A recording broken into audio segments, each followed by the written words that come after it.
محترم نہیں ہوتے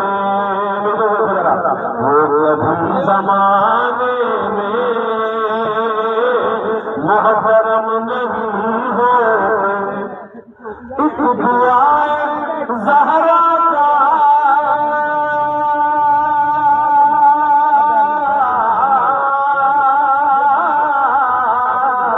معجزہ یہ ہے کہ ایک دعائے زہرا کا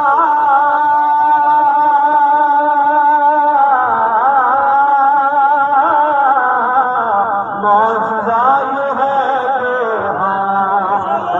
کہ ختم ہوتے ہیں پھر بھی غم نہیں ہوتے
شیر میں پڑھنے لگا اپنی دھڑکنوں سے پوچھنا کہ یہاں بولنا بنتا ہے کہ خاموش ہونا بنتا ہے. اگر دھڑکنے کہیں بولے تو پھر خاموش ہو جائے. سانس ہے یہ رواں ذکر شاہ کے سبب، سانس ہے یہ رواں ذکر شاہ کے سبب، تیرے فتحوں سے کیا سانس ہی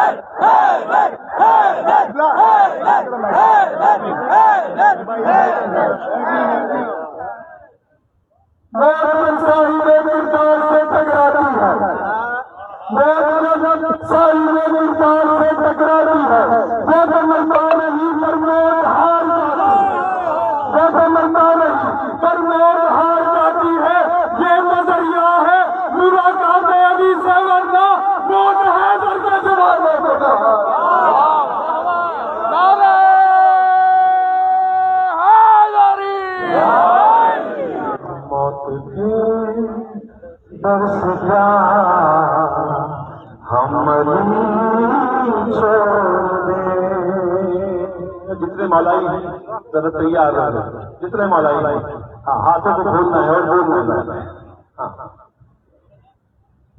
ذکر ہے گر نہ ہو تو موالی سبھی، سبھی میں سارے توجہ کرنا ذرا، سارے نظر آ، ذکر ہے گر نہ ہو تو موالی سبھی، یہ جہاں چیز کیا خود بھی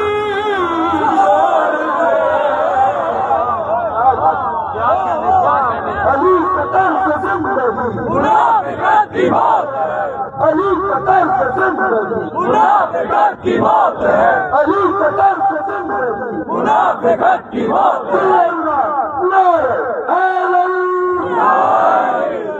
اور آخری شعر، اور اس شعر میں بہت کچھ میں کہہ جاؤں گا، توجہ فرمانا۔ ہر قدم پر کرے ان کے ذکر علی، جس طرح کی آواز ہوتی ہے، ایک نعرہ میں بلند کروں گا، آسمانی نعرہ ہو، ہر بندہ بہلول نظر آئے، دونوں ہاتھ اٹھا کے مل کے بولنا نعرہ حیدری، ہر قدم پر کرے ان کے ذکر علی، ہر قدم پر کرے ان کے ذکر علی، جو غدیر ہے وہ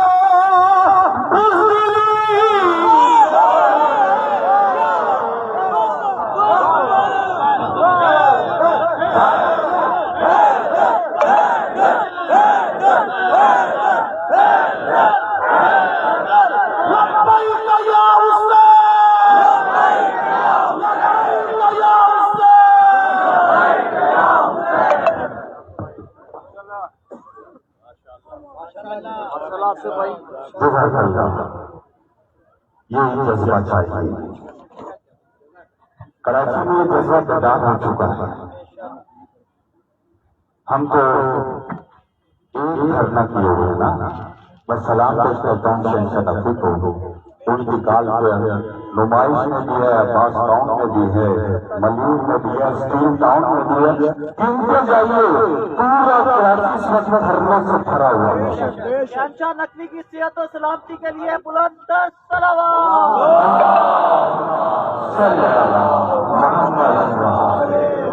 یہی جذبہ پیدا ہو گئے تو پھر کوئی طاقت تمہیں محض نہیں کرا سکتی۔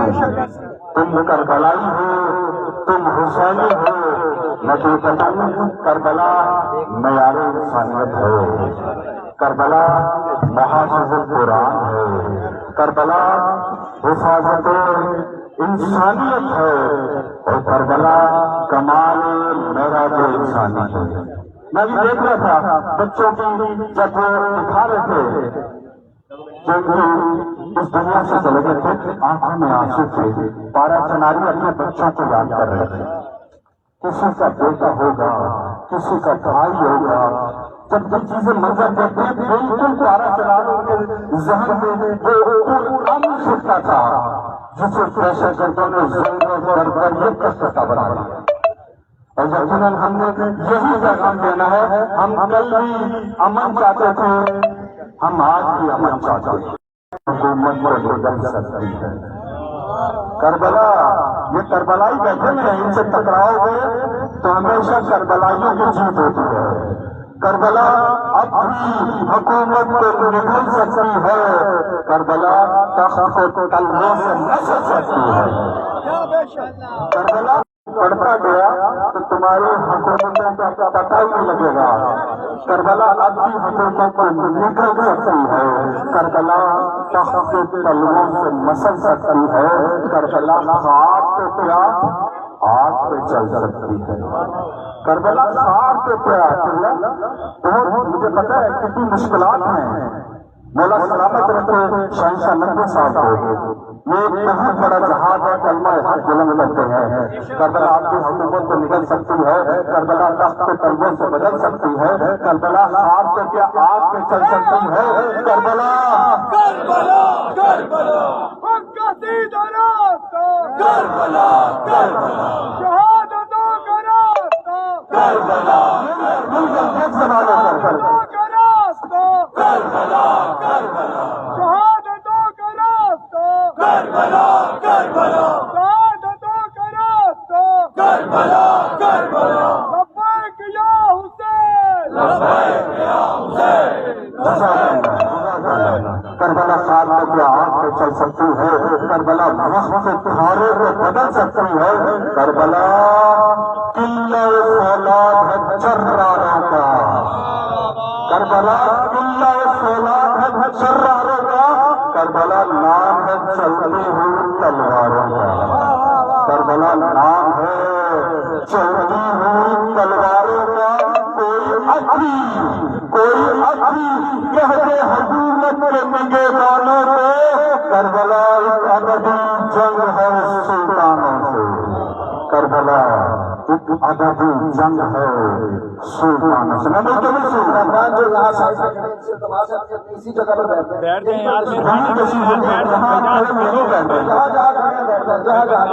میں ملتوی سے خطیب عالم اسلام، ہم تو اسلام کی بات کرتے ہیں. ملتوی سے خطیب عالم اسلام، اتحاد بین المسلمین کے داعی، مفسر قرآن، مفسر تاریخ کربلا، ہمارے پاکستان کا فخر، پاکستان کی پہچان، جو شہنشاہ کا ذکر کرنے کے لیے قبلہ علامہ شہنشاہ حسین نقوی سے کہ وہ بھارت سنار کے حوالے سے، اتحاد کے حوالے سے، کراچی کی صورتحال کے حوالے سے، ملک کی صورتحال کے حوالے سے گفتگو فرمائیں.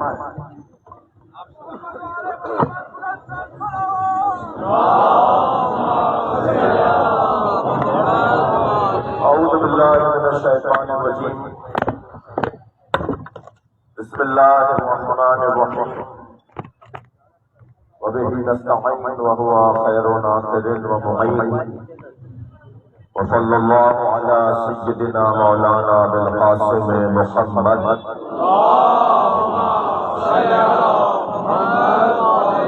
وآلہ الطیبین الطاہرین ولعنۃ اللہ علی اعدائهم اجمعین. اما بعد، قال الخطیم فی قرآن الکریم. بسم اللہ الرحمن الرحیم. لا يحب اللہ الجہر بالسوء من القول الا من ظلم. شہداء بارہ چنار کے درجات کی بلندی کے لیے الفاتحہ.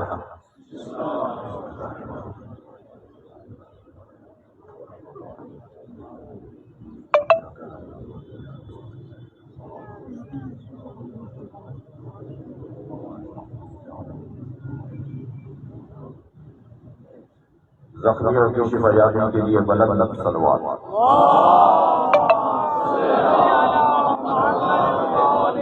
اس سے بلند صلوات کیا جائے.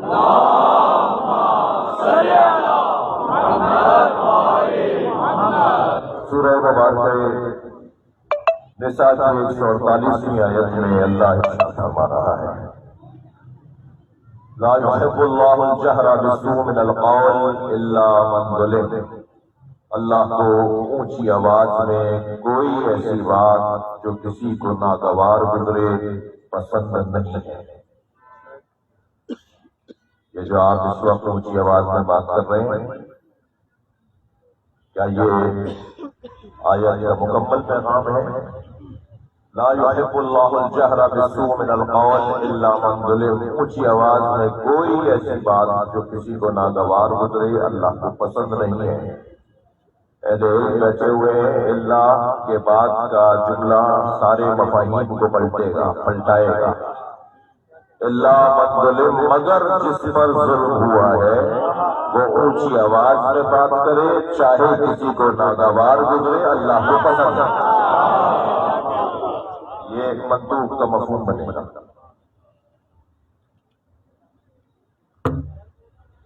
عالم اسلام شہید مقابلہ، شہید مقابلہ، شہید جدوجہد، شہید سید حسن نصر اللہ اپنے ہاتھ سے دے چکا ہے عالم اسلام۔ شہید حسن نصر اللہ سے قبل شہید قاسم سلیمانی، ان کے ساتھ شہید کی جانشین اور ایک قیمتی جانوں کا نذرانہ عالم اسلام، مسلمان مقاومت اور مجاہدت والے لوگ پیش کر چکے ہیں۔ تقریباً 40 سال اور 50 سال سے مجھے اور آپ کو یہ فخر ہونا چاہیے کہ ہم شیعہ اہل سنت کے محافظ تھے۔ مجھے خوشی ہوتی ہے جب ہم یہ سوچتے ہیں کہ ہم شیعہ سنیوں کے محافظ ہیں، لیکن جب سے ایران اور حزب اللہ کو شام کی سرزمین اور اس مقاومت کی سرزمین سے دور کیا جانا اور دور کی جانے کی سازش کی گئی، تو کہیں ہماری توجہات فلسطین کی طرف، حزب اللہ کی طرف، مقاومت کی طرف مضبوط نہ ہو جائیں۔ ہمیں پاکستان میں ہمارے مجاہدوں اور زندہ دلوں کے شہر پارا چنار کی طرف محصور کر دیا، محدود کر دیا، متوجہ کر دیا، ہمیں اس کام میں مصروف کر دیا۔ عالمی سطح پر عالمی استقبال جان لے، سمجھ لے کہ جس قوم سے تمہارا سامنا ہے وہ کربلائی ہے۔ کربلا جب ختم نہیں ہوئی تو جدوجہد ختم کیسے ہوگی؟ ہم ہر روز کربلا دہراتے ہیں، ہم ہر روز کربلا چاہتے ہیں، ہمارا ذہن کربلا روزانہ جاتا ہے۔ جب ایک مصیبت کا کوئی جملہ، کوئی نوحہ، کوئی سلام، کوئی مرثیہ پڑھا جاتا ہے، ہم اتنی دیر کربلا چلے جاتے ہیں۔ یہ خطہ ایک امن کا گہوارہ خطہ، جو حسین مولا پہ رونے والوں کا خطہ، جو کربلا کو یاد کرنے والوں کا خطہ، یعنی پارا چنار، یہ ایک سرحدی شہر ہے۔ لاکھوں کی تعداد میں اس شہر میں شہری بستے ہیں۔ وہاں کالج ہے، وہاں اسکول ہے، وہاں ہاسپٹل ہے، وہاں شہری تقاضوں کے مطابق تمام تر سہولتیں موجود ہیں۔ ایک شہر ہے، کوئی قصبہ نہیں ہے، کوئی 3 گلیوں کا محلہ نہیں ہے، ایک بہت بڑا خطہ ہے۔ اور ان لوگوں کا خطہ جنہوں نے پاکستان کی تعمیر اور ترقی میں اپنا بھرپور کردار ادا کیا، ان لوگوں کا خطہ جنہوں نے پاکستان کے ہر شعبہ مملکت میں، ہر شعبہ ریاست میں، ہر شعبہ ملک میں اپنے مثبت کردار کو ادا کیا۔ وہ خطہ کہ جو پیار کرنے والوں کا خطہ ہے، وہ خطہ جو اولیاء الہی کا خطہ ہے، اس خطے میں بسنے والوں کو کس چیز کی سزا دی جا رہی ہے؟ یہ تو بارڈر کا شہر ہے نا، یہ تو سرحدی شہر ہے نا۔ سرحدی شہروں کو تو اور سنوارا، سجایا، بنایا اور ان کو امکانات اور سہولتیں فراہم کی جاتی ہیں، انہیں مضبوط کیا جاتا ہے۔ اگر سرحدی شہر کمزور ہو جائیں گے تو پورا ملک کمزور ہو جائے گا۔ مگر میں حاشیے میں ایک جملہ کہتا ہوا گزروں کہ ہم کس سے گلہ کر رہے ہیں، ہم کس سے شکوہ کر رہے ہیں جو ریٹائرڈ ہونے کے دوسرے دن امریکہ شفٹ ہو جاتا ہے۔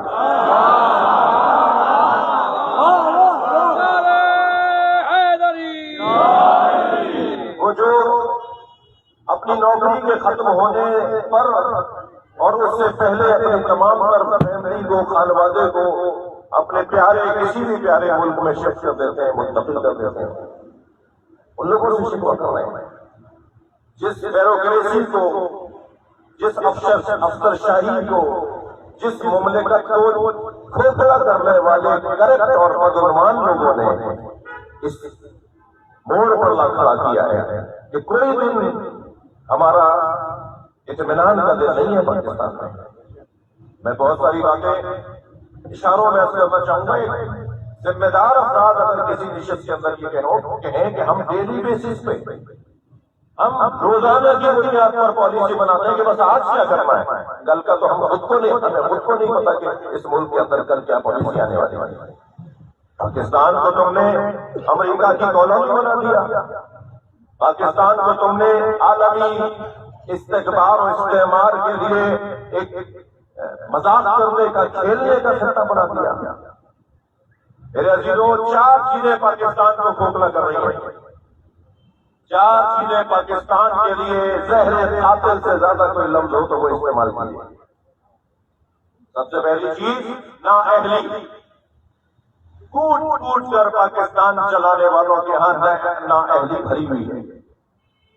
جو مملکت کو چلا رہے ہیں, وہ جو افسران کہلاتے ہیں, وہ جو شعبوں کے ذمہ دار کہلاتے ہیں, وہ جو اور مختلف شعبۂ زندگی سے تعلق رکھتے ہیں, یعنی مملکت کے شعبۂ مملکت سے تعلق رکھتے ہیں, سب سے پہلی چیز, ایک بڑی چیز نااہلی ہے.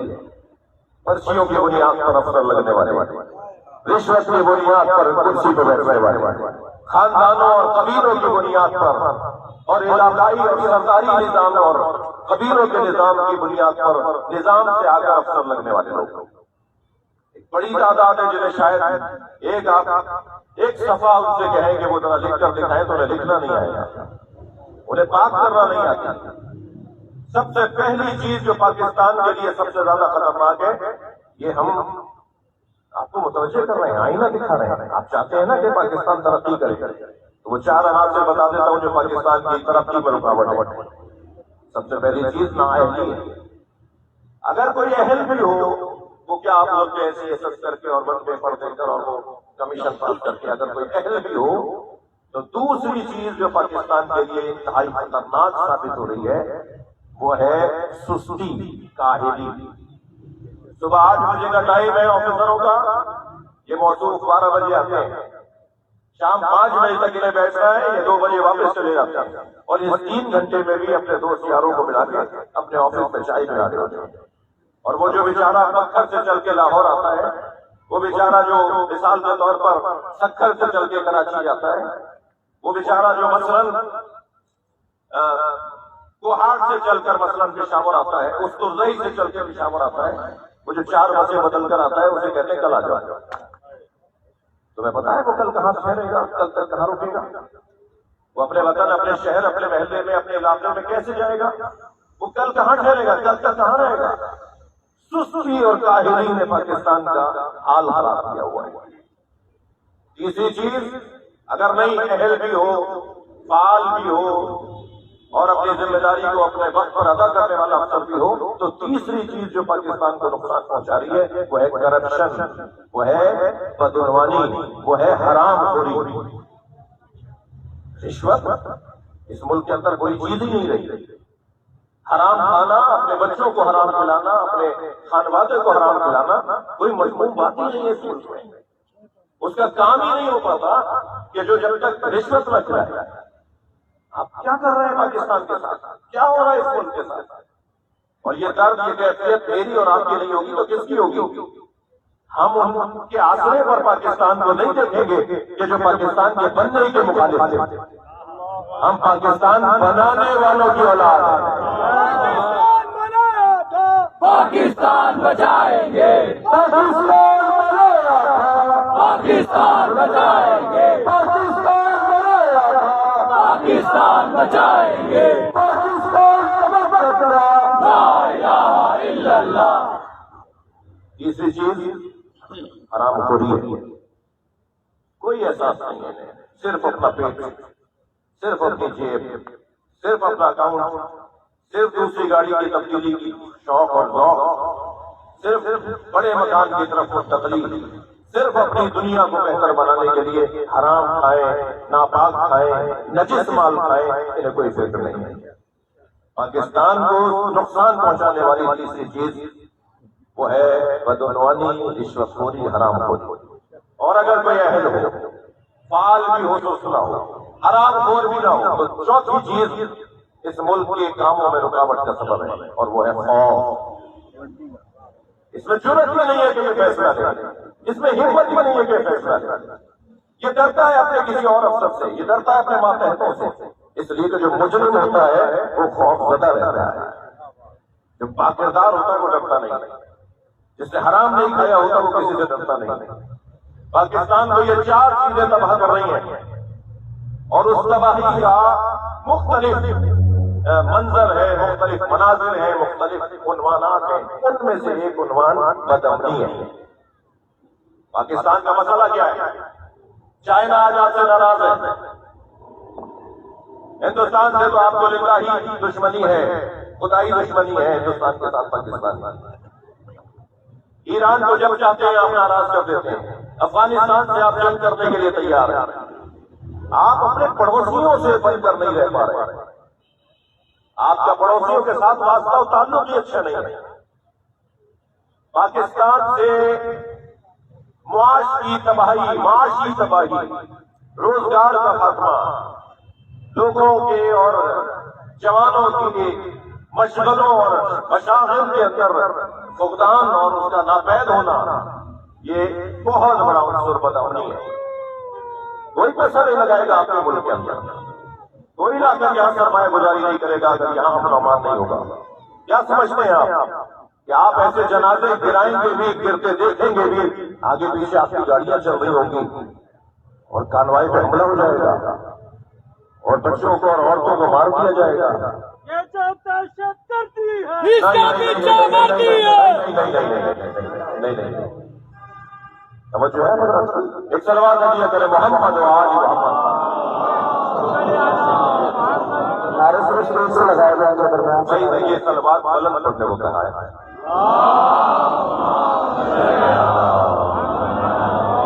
قبلہ کو آگے بھی جانا ہے اور ایک فکری گفتگو کر رہے ہیں، آپ گفتگو سنیں اور بیجا نعرے دوبارہ جذبے کے لیے ہوتے ہیں، لیکن موقع دیں کہ اپنی گفتگو مکمل کر سکیں۔ بر محمد و آل محمد صلوات۔ بھائی ماشاء اللہ بہت بڑا مجمع ہے، سلوات آپ سب نہیں پڑھ رہے ہیں۔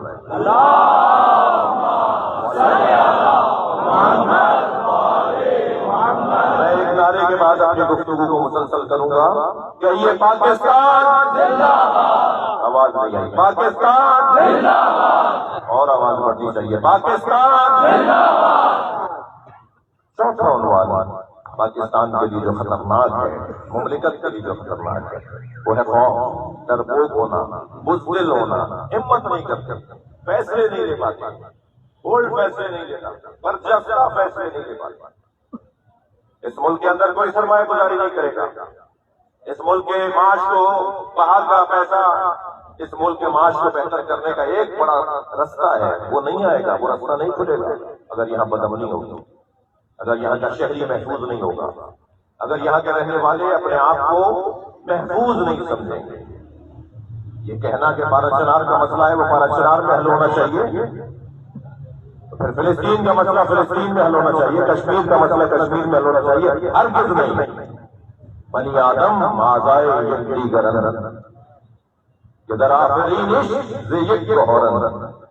ہم سب سنی ہو، شیعہ ہو، میں تو اس مولا علی علیہ السلام کے دسترخوان پر، ہم تو اس مولا علی علیہ السلام کی تعلیمات کے دسترخوان پہ بیٹھے ہوئے ہیں جنہوں نے مالک اشتر علیہ السلام سے رضوان اللہ تعالیٰ علیہ سے یہ کہا تھا، مالک میں جہاں تمہیں گورنر بنا کر بھیج رہا ہوں وہاں تمہیں دو طرح کے بھائی ملیں گے، ایک اما اللہ کا دین، یا تمہارے دین میں تمہارا بھائی ہوگا، اور نذیر اللہ کا خلق، یا تمہارے انسان ہونے میں تم جیسا ہوگا۔ ہم تو عیسائیوں کو اپنا بھائی کہتے ہیں، ہم تو ہندوؤں کو اپنا بھائی کہتے ہیں، بے حیثیت انسان۔ سنی تو ہماری جان ہے، سنی تو ہماری دست و بازو ہے، سنیوں سے ہمارا کوئی مسئلہ ہی نہیں ہے۔ پارا چنار میں سنیوں کا کوئی شیعوں کے ساتھ مسئلہ نہیں ہے، شیعوں کا سنیوں کے ساتھ کوئی مسئلہ نہیں ہے۔ مسئلہ کیا ہے؟ کس چیز کو آپ ہوا دے رہے ہیں، کس چیز کو آپ اٹھانا چاہ رہے ہیں؟ پارا چنار کے اندر کوئی فرقہ واریت کا مسئلہ ہی نہیں، پاکستان پارا چنار کے اندر کوئی فرقہ واریت کا مسئلہ نہیں ہے۔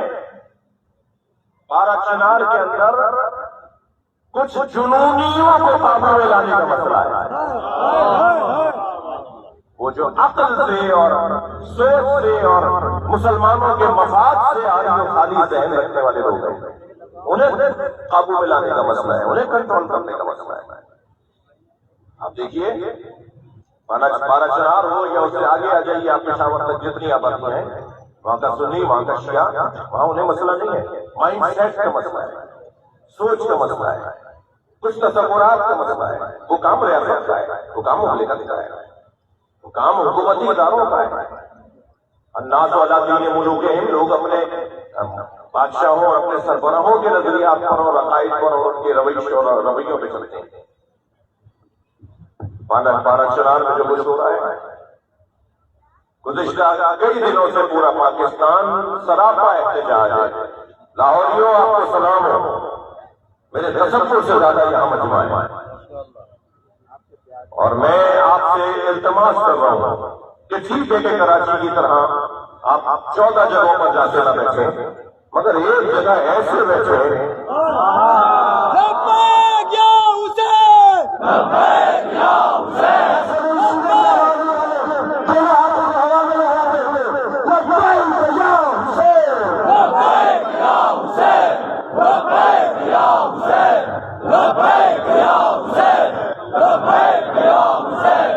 لبیک یا حسین, عزیزو لاہور زندہ دلانے لاہور.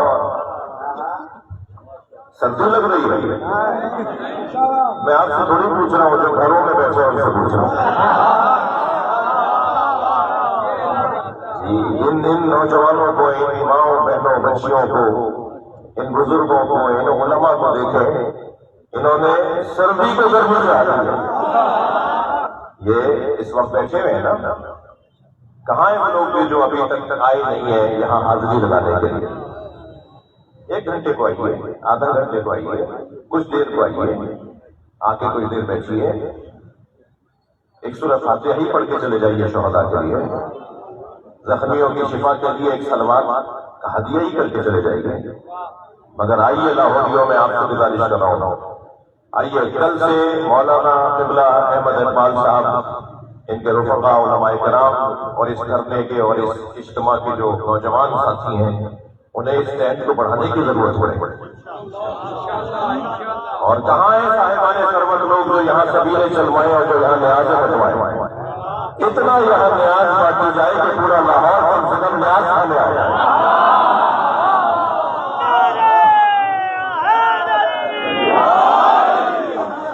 سبھی کہتے ہیں دونوں کو آگے سے بلند کرتے ہیں, لبیک یا حسین, لبیک یا حسین, لبیک یا حسین, لبیک یا حسین, لبیک یا حسین.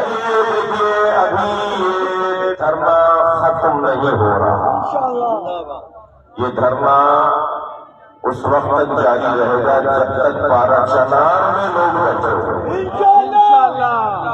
اور جب تک اس دھرنے کی منتظمہ اور ہمارے مجلس وحدت کے دوست جب تک یہ پالیسی نہیں دیں گے اس وقت تک ہم یہاں بیٹھے. ممکن ہے میں 10 دن بیٹھنا پڑے. کیا ہوا؟ ممکن ہے میں 20 دن بیٹھنا پڑے. آواز نہیں آ رہی. ممکن ہے 1 مہینہ بیٹھنا پڑے. اب تو امن قائم ہو کر ہی گھر جائے. لبیک یا مہدی, لبیک یا مہدی, لبیک یا مہدی, لبیک یا مہدی. ہمیں ممکن ہے کہ بہت اور دن تک یہاں بیٹھنا پڑے گا. یہ سلسلہ جاری رہے گا. چنگ میں اس وقت آپ کی طرح احباب تشریف فرما ہے. ملتان کے دوستوں کو سلام پیش کرتا ہوں, چنگ کے عزیزوں کو سلام پیش کرتا ہوں جو اس وقت اس اجتماع کو براہ راست سن رہے ہیں, دیکھ رہے ہیں. کراچی کے دوستوں کو یہ لائیو میرے دوستوں نے چلایا ہوا ہوگا, کراچی کے دوست دیکھ رہے ہیں. ممکن ہے ابھی تو یہ کچھ شہروں میں ہے نا, ہم نے کب کہا ہے کہ ملک کو جام کر رہے ہیں, یہ تو ابھی ضرورت نہیں پڑی, ورنہ ہر شہر کے اندر ہم احتجاج اور اپنے حقوق کی بحالی کے لیے گھروں سے نکل سکتے ہیں۔ میں پورے پاکستان کے شہریوں سے گزارش کروں گا کہ تیاری رکھیں، اپنے وسائل کو ذرا مجتمع کریں، اگر ضرورت پڑی تو پورے پاکستان میں ہر شہر میں یہی منظر برقرار رہے، اور جہاں جہاں خاص طور پہ کراچی کے دوستوں سے کہوں گا کہ ہمیں تو بہت دن تک اپنے حقوق کی خاطر بیٹھنا ہے نا، ہمیں کوئی پریشانی نہیں ہے، ہم تو مجلس کرنے کے، ہماری تو خون میں مجلس رہتا ہے، ہماری تو فطرت میں امام حسین کے نام پہ بیٹھنا ہے، تو یہ تو کوئی مسئلہ نہیں ہے۔ لیکن میں کراچی کے دوستوں سے خاص طور پر اور عام طور پر پورے پاکستان کے دوستوں سے عرض کروں گا کہ شہریوں کو تو ہمیں اذیت کرنا، تکلیف پہنچانا ہمارا مطلب نہیں ہے، شہریوں کو تکلیف دینا ہمارا ایجنڈا نہیں ہے، ہم مظلوم ہی ہیں، مظلوم ہی رہنا چاہتے ہیں، مظلوم ہی اپنے آپ کو بتانا چاہتے ہیں، ہم ظالموں کی صفوں میں نہیں جانا چاہتے ہیں۔ لہذا اگر کہیں ضرورت پڑے تو دوسرا ٹریک کھول دیجیے، سواریوں کو جانے دیجیے، اگر کوئی کہتا ہے کہ سواریاں گزریں گی تو کوئی بدامنی ہو سکتی ہے، تو بھائی بدامنی تو کبھی بھی کہیں بھی ہو سکتی ہے۔ اور ابھی میرے بھائی آصف مغل نے کیا خوب کلام پیش کیا، جعفری صاحب بہترین انداز سے شعر سنا رہے ہیں کہ ہمیں موت کا تو خوف نہیں ہے نا، تو اچھا ہے کہ ہیپیٹائٹس بی سی میں مرے، ہارٹ فیلئر مرے، دیوار گرنے سے مرے، بہتر نہیں ہے کالی کپڑوں میں دم نکلے، بہتر نہیں ہے امام حسین کی یاد میں دم نکلے، تین لوگوں کو تو یاد ہی مطلب بولنے ہی نہیں چاہیے،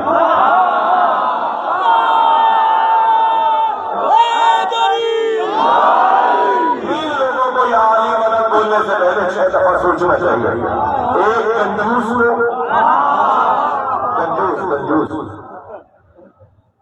بٹن ٹوٹے ہوئے ہیں، کالا اترا ہوا ہے، پائجے 2 طرح کے ہیں، چپلیں 2 طرح کی پہنی ہوئی ہیں، یہ کون صاحب ہیں؟ یہ لاہور شالمی مارکیٹ میں ان کی 5 دکانیں ہیں، جو اپنے پر پیسہ نہیں لگاتا وہ قوم کی خاطر کا لگائے گا، وہ امام بارگاہ میں کیوں لگائے گا، وہ مسجد میں کیوں لگائے گا؟ کنجوس کا کوئی تعلق نہیں ہے مولانا سے۔ دوسرا نام بتاؤ، بزدل، ڈرپوک ہو تو علی کیوں بولتے ہو؟ علی بولتے ہو تو ڈرپوک کیسے ہو سکتے ہو نہیں سکتا کہ کوئی علی والا ہو اور ڈرپوک ہو۔ اور تیسرا شخص ہے تنگ نظر، چھوٹے دماغ والا، یہ 12 چنار کا مسئلہ ہے، ہم پنجابیوں کا نہیں ہے، یہ 12 چنار کا مسئلہ ہے، ہم سندھیوں کا نہیں ہے، نہیں عزیزان گرامی، ہمارا ہر شخص ہمارا ہے جو علی ولی اللہ کا کلمہ پڑھتا ہے، توجہ ہے۔ لہذا میں کراچی کے دوستوں سے بھی گزارش کر رہا ہوں کہ قیادت کی بات کو مانیے، شخصیات کی بات کو مانیے، ہمارے ہاں بہترین صلاحیتوں کی شخصیات موجود ہیں، کان پک گئے یہ سن سن کے کہ قیادت کا فقدان ہے۔ پاکستان میں قیادت کا فقدان نہیں ہے، اطاعت کا فقدان ہے، اطاعت کو ذرا بہتر بنائیے، جیسا سینئر لیڈرشپ کہہ رہی ہے ایسا مان لیجیے، جیسا کہا جا رہا ہے ان کی دید، ان کی نگاہ کچھ وسیع ہے، مان لیجیے اس بات کو۔ اگر کچھ دیر کے لیے سمجھ میں بھی نہیں آ رہا کہ یہ کیا پالیسی ہے، فوراً شک کرنا، فوراً اس کے اوپر بدگمان ہونا، فوراً اسے کسی کے ساتھ جوڑ دینا، بھائی 14 صرف 14 ہے، باقی تو پھر اگر آپ کسی پر الزام لگائیں گے تو آپ پر بھی کوئی لگا دے گا، تو پھر کون بچا اس دنیا کے اندر؟ اعتماد کرنا ہوگا، بھروسہ کرنا ہوگا، محبت کرنی ہوگی۔ ہم کو جلشیا ہوئے ہیں، خاندانی لوگ بیٹھے ہوئے ہیں، کراچی میں بھی، ملتان میں بھی، جھنگ میں بھی، اسی طرح لاہور کے اندر بھی، پنڈی کے اندر بھی خاندانی لوگ بیٹھے ہوئے ہیں، آبا و اجداد سے اہل بیت کے چاہنے والے، لہٰذا جلدی شک مت کیا کریں اپنے لوگوں کے اوپر، اور اگر کوئی آپ کے کان کے اندر کوئی وسوسہ ڈالے، کوئی شیطانی وسوسہ ڈالے تو فوراً لاہور پڑھ کر اسے شیطان سمجھ کے ذہن سے نکالا۔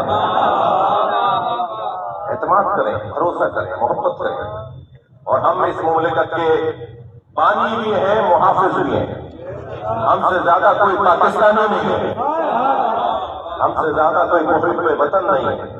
میں اپیل کروں گا آخر میں پاکستان کی ریاست سے، پاکستان کی مملکت سے، کہ جب یہ 1 مہینہ پہلے، تقریباً 80 دن پہلے جب یہ حالات خراب ہونا شروع ہوئے، آپ کو اسی وقت سوچنا چاہیے تھا کہ آپ ہاتھ پکڑتے پکڑتے آپ نے پہنچا پکڑ لیا، پھر آپ نے گلا پکڑ لیا، پھر آپ گلا دبانے والوں کو بھی دیکھ رہے ہیں. کبھی تو بے تنگ آمد بے جنگ آمد باہر تو نکلیں گے نا، روڈ پہ تو آپ بیٹھیں گے. آپ کو اسی وقت سوچنا چاہیے تھا. بہت ساری چیزیں ہمارے ہاتھ میں بھی نہیں لگتی پھر، بہت ساری چیزیں ہمارے بس کی نہیں رہتی پھر. لہٰذا آپ کو سوچنا چاہیے، اب بھی سوچنا چاہیے کیوں تاخیر ہو رہی ہے معاہدے کو دستخط کرنے میں. کیا سبب ہے؟ 3 دن پہلے جو اجلاس ہوا اس میں تھا کہ آج ہی دستخط ہو جائیں گے، پھر بات چلی گئی کل کے اوپر. کل سارے دن صبح 11 بجے سے لے کے شام 5 بجے تک ہماری شخصیات جو وہاں گرینڈ جرگے سے منتخب ہماری شخصیات ہیں وہ بیٹھے رہے جی او سی 9 کے پاس، اور پھر وہاں دستخط نہیں ہو پائے. اور آج کا دن بھی ایسے گزر گیا. ہمیں کوئی پریشانی نہیں ہے. میں تو ویسے کسی کو سفر ہوں، مجھے تو اچھا لگ رہا ہے ہر شہر کے دھرنے میں شریک ہو جاؤں گا. کراچی میں بھی رہا، اب آپ کے پاس آ گیا، شاید کل ایک اور شہر میں بھی ایک دھرنے میں انہیں سلام کرنے جاؤں گا. تو ہمیں ہمارے لوگوں کو کوئی پریشانی نہیں ہے، 1-2 مہینے بیٹھے رہیں گے. مگر آپ اس وقت گھر جائیں گے جب شام سے قافلے گزریں گے، امن و امان کے ساتھ قافلے گزریں گے. لوگ دوائیوں کے نہ ہونے پر، اشیاء خورد و نوش کے نہ ہونے پر جو مشکلات کا سامنا کر رہے ہیں وہ سب پر واضح ہے. میں ایک مرتبہ پھر آپ سب کے توسط سے آپ کو سلام پیش کرتا ہوں. حضرت مولانا احمد اقبال صاحب میرے بڑے بھائی، میرے محسن، مجھ سے ہمیشہ اچھا میرے بارے میں سوچ کر مجھ پر احسان کرتے ہیں. یہ ساری شخصیات جو تشریف فرما ہے، میں آپ سب کے توسط سے عرض کر رہا ہوں، گزارش کر رہا ہوں، اپیل کر رہا ہوں، درخواست رکھ رہا ہوں. مجھے پتا ہے میں کیا بول رہا ہوں. کہ ختم کرو اس سلسلے کو، لوگوں کو جینے دو، لوگوں کو ان کے جینے کا حق ان سے نہ چھینو. جلد سے جلد امن معاہدے پہ دستخط کیے جائیں اور آپ بھی چین سے بیٹھیں اور یہ شہری بھی اپنے گھروں میں جا کر اپنی معمولاتی زندگی کو گزاریں. میں آخر میں آپ سب سے گزارش کروں گا جتنی توانائی سے ممکن ہے بولیے پاکستان زندہ باد، اور اونچی آواز پاکستان زندہ باد، پاکستان زندہ باد، پاکستان زندہ باد. صلوات اللہم صلی علی